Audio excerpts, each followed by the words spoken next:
How are you doing? You right? Muslim? No. Where are you from? London. You're from London? Where about? We're from London too, bro. Yeah, Finsbury Park. You're from Algeria. You're not from London, you're from Algeria, brother. That's not from London. Finsbury Park is full of Algerians, isn't it? Oh, my people. A lot of them there. What's your name? Linus. Linus, nice to meet you. My name's Shamsi. Nice to meet you, Linus. How's everything? How are you doing today? Yeah. Good? Yeah, good. Don't worry, man. Don't be. The Speaker's Corner. Welcome to Speaker's Corner. Do you believe in God? No. So, will you listen to what I was saying? I came at the end. So my argument was to them, was that we have something called universal knowledge. A knowledge of necessities. What do I mean by that? From our universal knowledge, that we know for something to come into existence, must have someone that brought it into existence. Do you agree with that? Yeah, I'd say yes. Yeah, example. Let me give you an example. Imagine we stand there, I look there, I see a car. I know someone must brought the car. I don't need someone to teach me that someone brought it. Yeah. It's not there, and by reflecting, I give the example of the car. By looking at the car, I see there's a weight, there's a structure, there's a guideline that indicates the one made the car must be knowledgeable. Correct? That's where I disagree, I think. Okay. If I don't know how to make a car, can I make a car? No. So I have to have a knowledge. Yeah. So you agree then? No, but I don't agree that. Would you? Well, I guess I'm pre-assuming your argument. I'm assuming that you're going to apply that to humans and life and stuff like that. No, I'm going to come to show you that something which is way simpler than ourselves. You understand? Because, look, either you create yourself. Did you create yourself? No. Okay. Who created you? My mum and my dad. So your father and your mother gave you life. Yes. Let's analyze that. If it was up to them to give you a life, and they had the power to give a life, how come when you die, they don't give you a life again? They cry. Because that's not how you give one person a life, but you can only really give someone life once. Yeah, but it was not all them that gave you life, just a means, because we know there's many fathers and mothers, they will have a child and it's dead. Yeah. So it's not about giving a life. You know who's giving a life? They make it clear to you. If I'm in the room and there's a lamp and there's a switch, if I turn on the switch and the light comes on, doesn't mean I create the light. I will just a means for the light to come on. Understand? Likewise, our fathers and mothers just a means, but the one gave us a life is someone else. Understand? That's why what I've mentioned to you, Linus, Allah mentioned in the Quran. أم خلقوا من غير شيء أم هم الخالقون أم خلقوا السماوات والأرض بل لا يوقنون. The meaning of the verse. Would they create by nothing? Or do they create themselves? Or do they create the heavens and the earth? Surely they have no certainty. So let us analyze this and tell me what do you think about it. I think this is where I disagree though. I don't necessarily think there's no God, just that I don't agree that maybe, I don't agree that we have knowledge of this God or that. Look, naturally, as I've said, firstly, there's two things. Yes, I do agree with you. We don't have the full knowledge of God. Yes, no doubt about that. Islamically, we know that. Allah mentioned that. وَلَا يُحِيطُونَ بِهِ عِلْمًا. They do not encompass Him with knowledge. The meaning of the verse. So we agree with that. But we know logically, with our rationality, with our natural inclination, we can come to know this beautiful creation must have a creator. It's a logical way. We cannot escape it. Do you agree with that so far? No. Okay, so this universe, which is well designed, well programmed, came randomly. Yeah. Okay, that's a contradiction. No, I don't think it is a contradiction though, because the things that didn't work well fell apart. Define randomly. Define what? Randomly. Randomly, I suppose just by chance it happened. Yeah, define chance. So something randomly happening isn't controlled by an individual. So if I move my hand like that, or if I'm driving a car and I go like that, it's going to turn left. Yeah. If it starts moving randomly, it starts moving when I'm not controlling it. Yeah, but okay, the car, that's what I'm saying. Randomly is not an entity that exists outside reality. Randomly is an action that occurs. An action does. It's like someone telling me, walking creates a car. Walk is an action, it needs doer. No, I don't think the randomness created the universe. So who's the doer? Well, yeah, no, it could be a God, but I don't think necessarily we have knowledge of that God. No, you see, you're backtracking, brother. I was to be honest. I don't think that God is the thing creating it. I think the God may be the primary mover, but that doesn't mean necessarily God is. That's the Aristotle way we call a primary mover. Yeah. But no, we say God created. Either was created by nothing or God created. Which one? What? Either was created by nothing or God created it. Which one?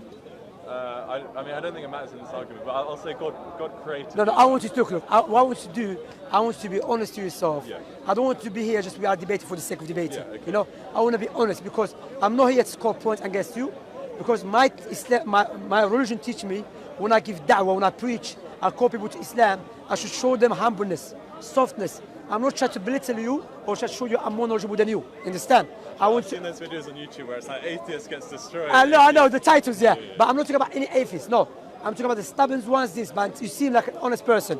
So the question again, either this creation was created by nothing or was created by a creator. Which one is the rational, logical way?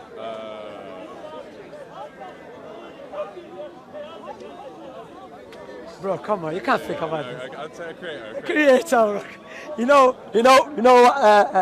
Richard Dawkins? I know of him. Richard Dawkins. He was debating one of the Christian. He's not a scholar of Christianity. He's a Christian scientist in Oxford University. John Lennox, someone. Yeah. Anyway, he himself said, I have no problem that there is God, but after create us, he left it. Do you know why he said that? Because he doesn't want the outcome of God controlling the creation. Because he knows the outcome of that, there's the rules to follow up.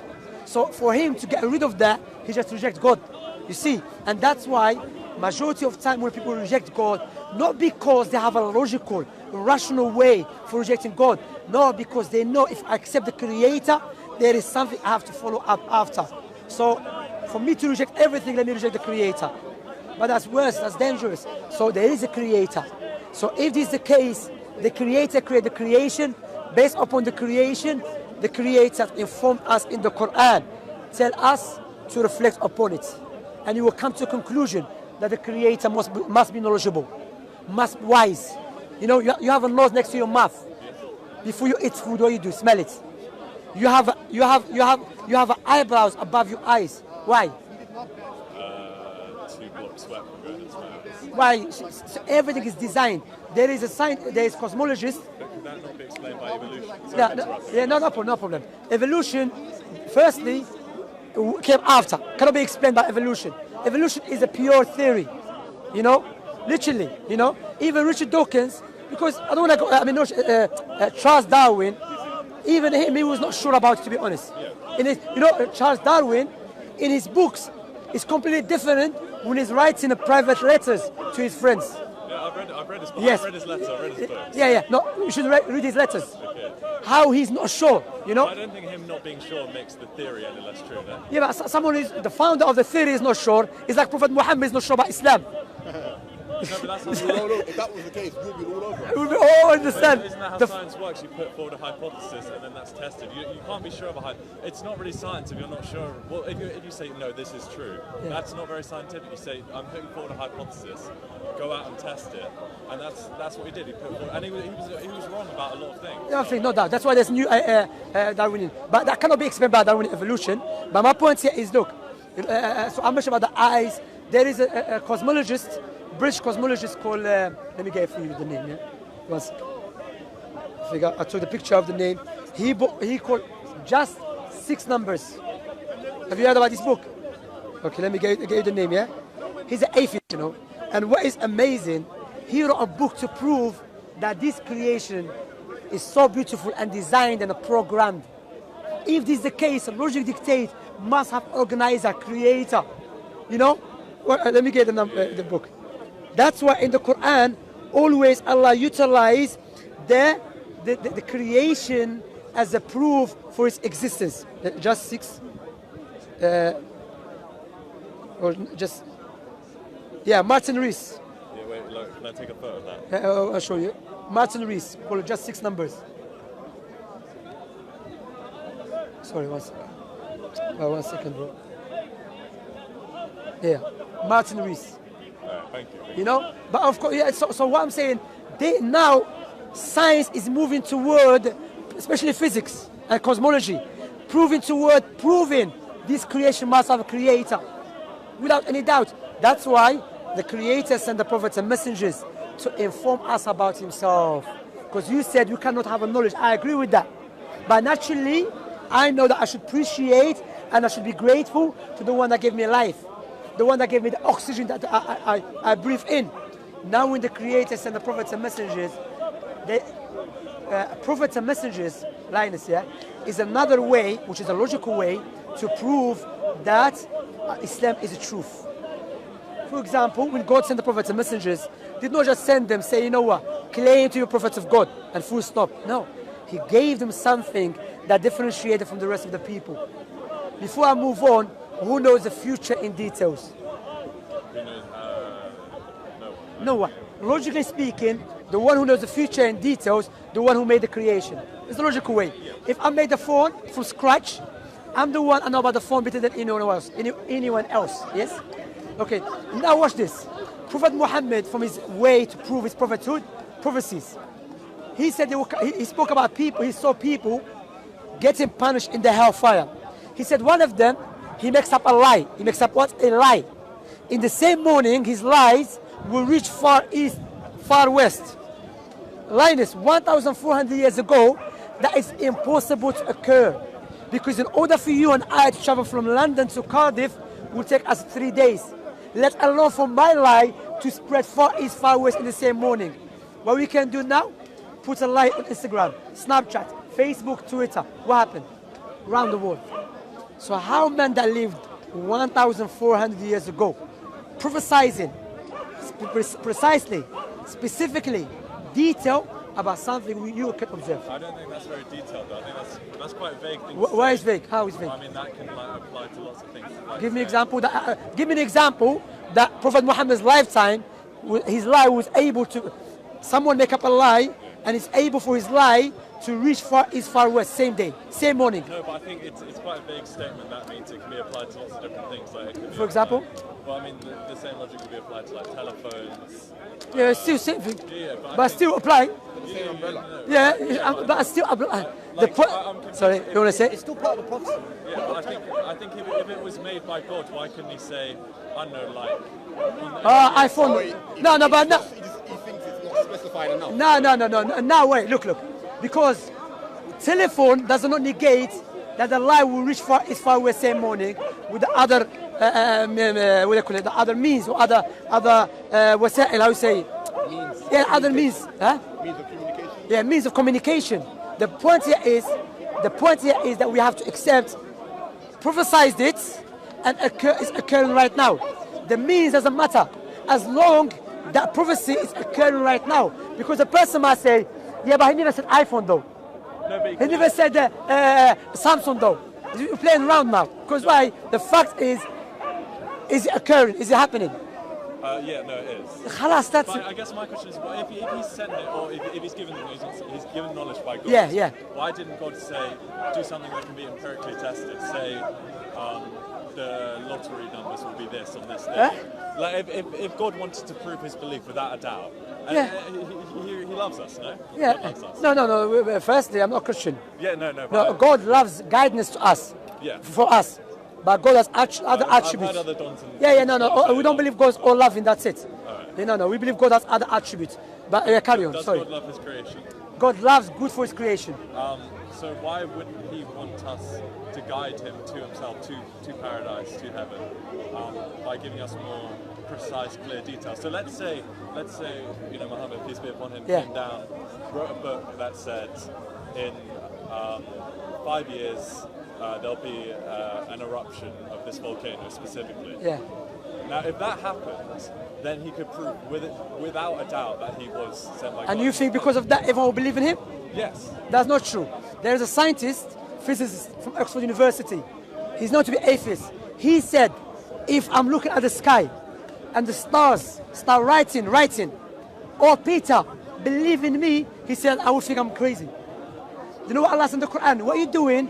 This called an argument, you try to dictate something. Firstly, deal with the prophecy. You cannot tell me this and that. I give you, you know the prophecy that you mentioned or the example, I give you more powerful than that. Prophet Muhammad said to the Muslims, you will overpower the Persians and the Romans. That's specific now. The Persian and the Romans, the Byzantine, yeah? When the Prophet Muhammad mentioned that Linus, yeah? He was in Mecca and he was scared for his life. His companions, they were scared for their life. They don't have even the power to fight back only the people of Mecca, let alone the whole Arabs. And he's telling his followers, you will take over the Byzantine and the Persians, yeah? Even some people start mocking him. They say, this guy claiming they will overpower such and such state, and we can't even fight back. Historically is known from Muslim sources, non-Muslim sources, the time of the companions, Abu Bakr and Umar, the Muslim defeated the Persians and the Romans. Is that specific? Yeah, no, fair enough. Are you going to become Muslim now? Yeah, how do I sign up? Oh, I don't sign up. But you just told me if something specific you accept. yeah, no, fair enough. I'm going to have to do more research. No problem at all, man. Yeah, no, it's Nice talking to you, brother. You can take my number if you have any question. You know? I'll come back next week. No so problem. the live debate, so Here, let me give you something to read. 1 second. I'm going to give you something for you. Yeah, this is the best one, to be honest, that I have. But you can check the website. Oh, here, let me give you something. You can check the website. You can check this website. Check them. If you need. take a photo of it. Take photo, yeah, please. Yeah. But you just proved my point. I just proved to him Prophethood, and he doesn't want to become Muslim. You see? Wait, do you want this one back? Yeah, this one. Thank you very much. Take care of yourself, yeah?